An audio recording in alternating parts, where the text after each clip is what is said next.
Bonjour à toutes et tous, bienvenue sur Grandeur Nature. Pour les personnes qui ne connaissent pas encore la chaîne, on parle de rando, de bivouac, de trucs et astuces et de matériel. Aujourd'hui, c'est une revue matérielle ou plutôt un retour d'expérience. L'année passée, j'avais ouvert un grand sujet, le grand froid, avec différents tests de matériel, différentes expériences, du bivouac dans des températures vraiment négatives.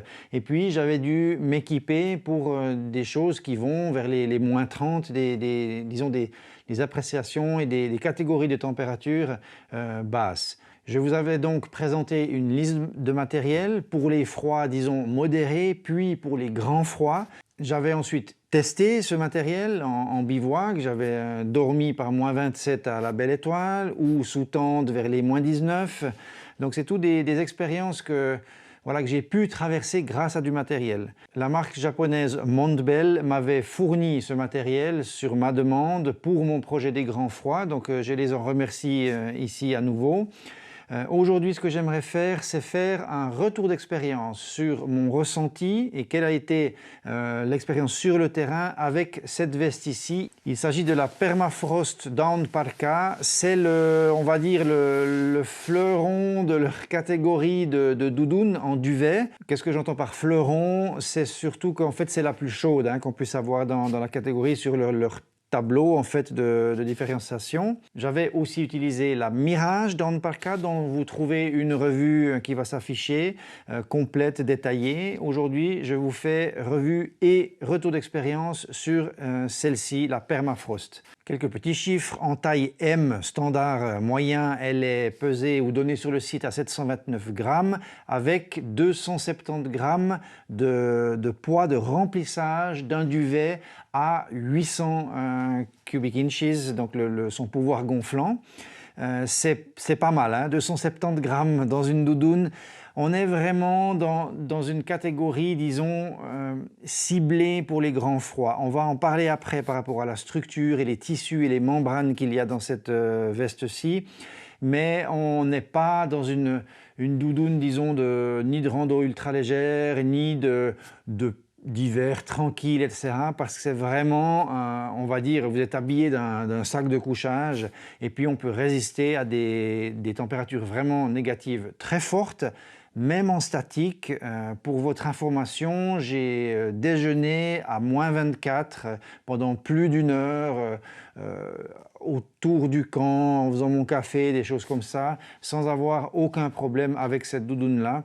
Donc c'est quand même quelque chose qui n'est pas à réserver pour des situations, disons, très actives, sauf si vraiment vous êtes dans un contexte compliqué, avec des températures on peut déjà les qualifier à mon avis d'extrêmes, sinon vous allez avoir beaucoup trop chaud. Si vous mettez ça à moins 10 pour aller même marcher, on sue à l'intérieur parce que c'est vraiment très très chaud. L'extérieur est du nylon balistique ripstop, c'est donc un nylon assez costaud à 30 deniers. À l'intérieur, on a un nylon de taffetas qui est en 20 deniers, donc on va dire comment on va appeler ça, plus glissant, qui permet justement un meilleur mouvement. Parce que celui-là, ici sur l'extérieur, il est un peu rêche, un peu protecteur, plus costaud, et à l'intérieur, plus soyeux. Voilà, c'est le mot que je cherchais, pardon. Donc, qui permet un meilleur mouvement avec les autres habits qu'on a dessous. Cette Permafrost Down Parka, elle a aussi une membrane Gore-Tex qui est Infinium Windstopper. C'est la nouvelle version, en fait, d'une membrane Gore-Tex qui n'est pas destinée vraiment à offrir, on va dire, une barrière pure, imperméable sur la veste, mais qui est plutôt dans une catégorie, c'est voulu, plus respirante, donc plus perméable. Et puis le tout, c'est de trouver le bon niveau et la bonne membrane pour chaque utilisation. Dans ce cas-là, on est dans une veste qui est taillée pour vraiment les grands froids. Donc, on ne va pas avoir des pluies automnales à faire face avec la membrane. Ce sera plutôt l'idée, elle est contenue dans le nom d'ailleurs, Windstopper, ça veut dire quand vous êtes dans un blizzard sur une plaine et puis que ça trace comme ça avec des très forts vents, il faudra une membrane qui va pouvoir aider à garder la chaleur à l'intérieur, donc un coupe-vent.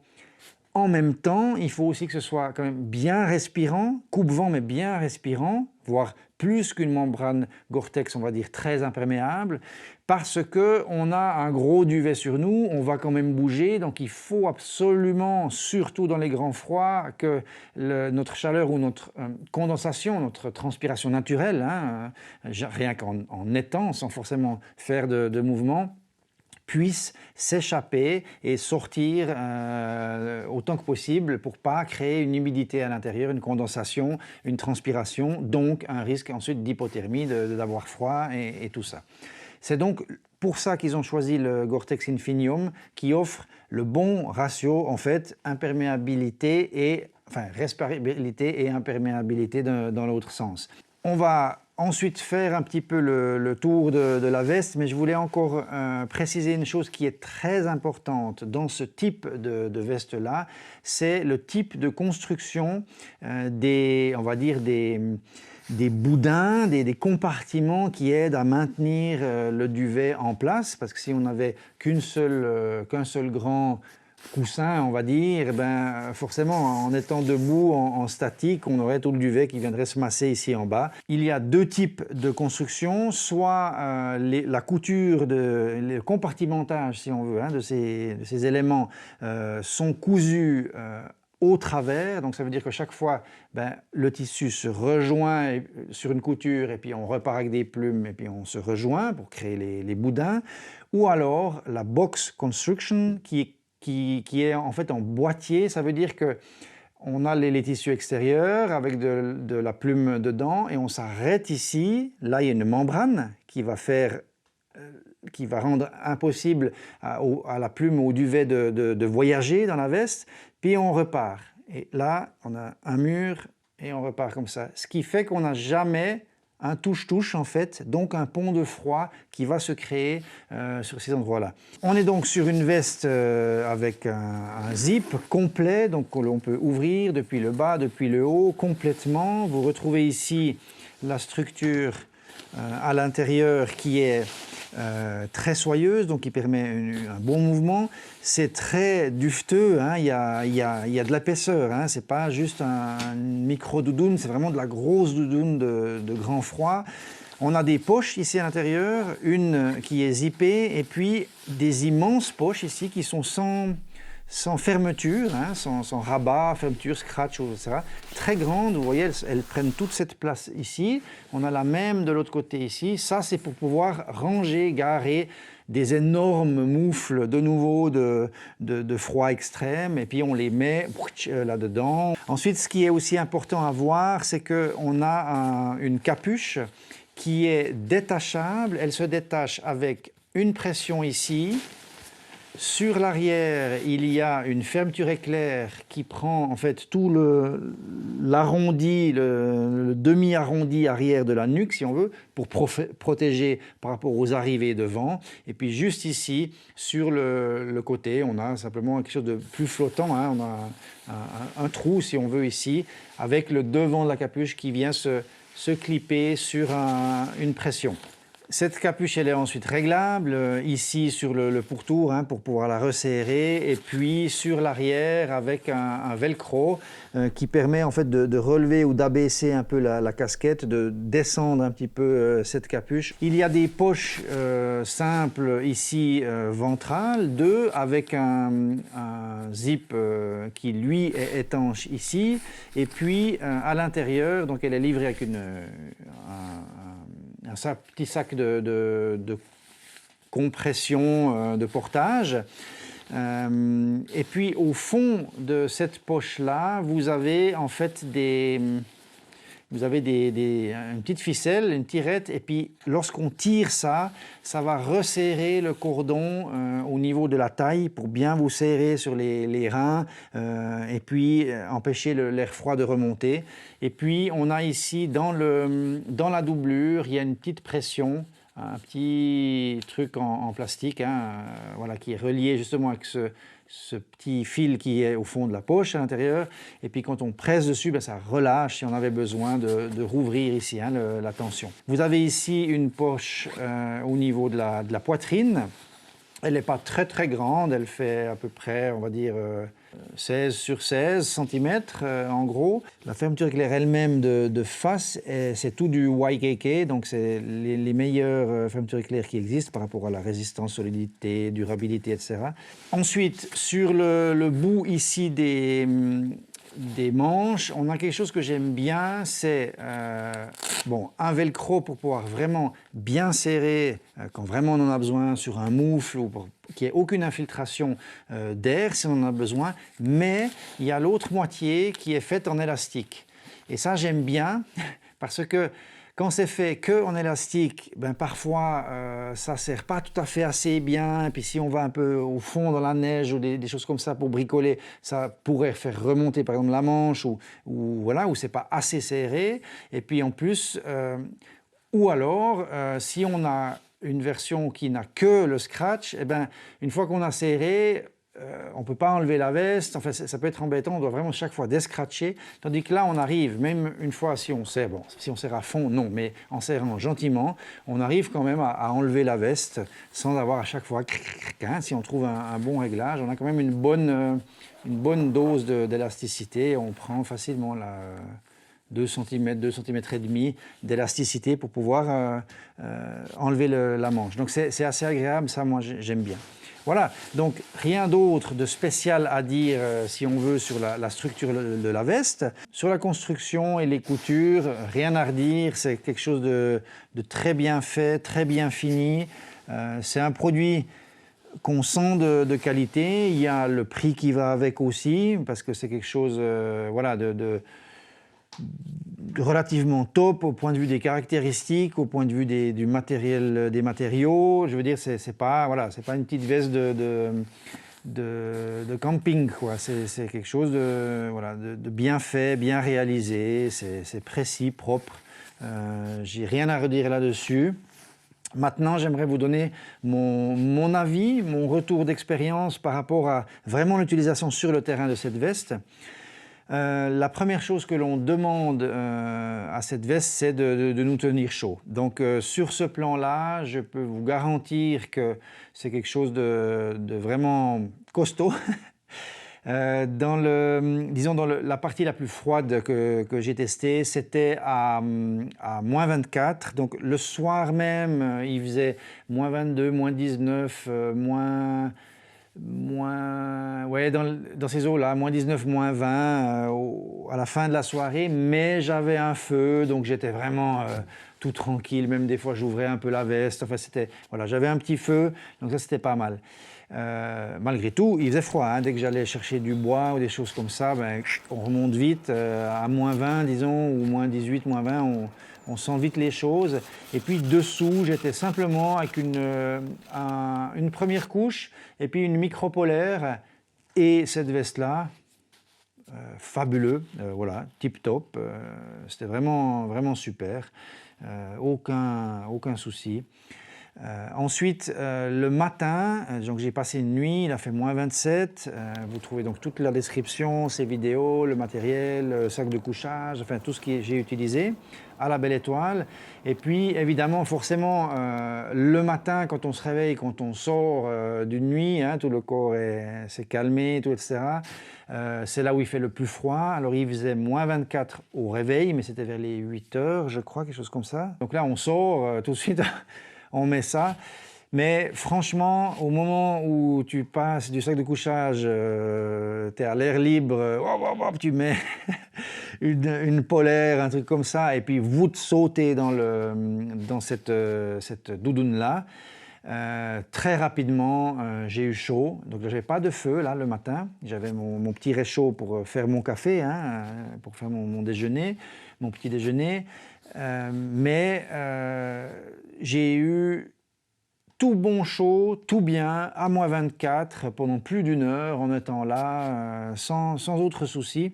Donc vraiment l'action a été très bien faite, elle m'a tenu très chaud et puis j'avais aucun souci. C'était un jour calme, hein, tant le soir que le matin, c'était un jour sans vent. Donc il faudrait voir maintenant qu'est-ce qu'il se passerait à moins 24, mais avec un vent très très fort. Bon, en général, à part dans certaines régions du monde, bien sûr, où il y a des températures extrêmes, mais disons ici en Suisse, c'était à Samedan, donc c'est un des endroits où il y a des records de froid avec la Brévine qui est juste là derrière, mais j'avais réussi à attraper vraiment une plongée de froid.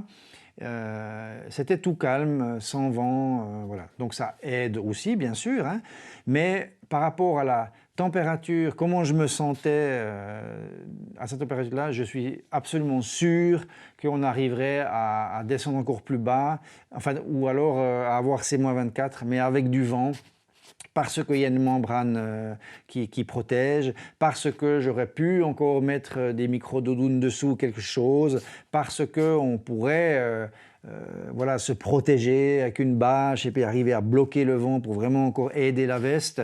Donc il y a des possibilités, mais disons, voilà, on est déjà dans des températures qui sont... L'étape suivante, c'est expédition, des choses comme ça, que moi, personnellement, je n'ai pas pu encore organiser. Voilà, ça s'est donné comme ça. Cette année, hiver de 2021 à 2022, j'ai loupé. Il y avait eu une descente à -21 ici derrière à la Bérévine.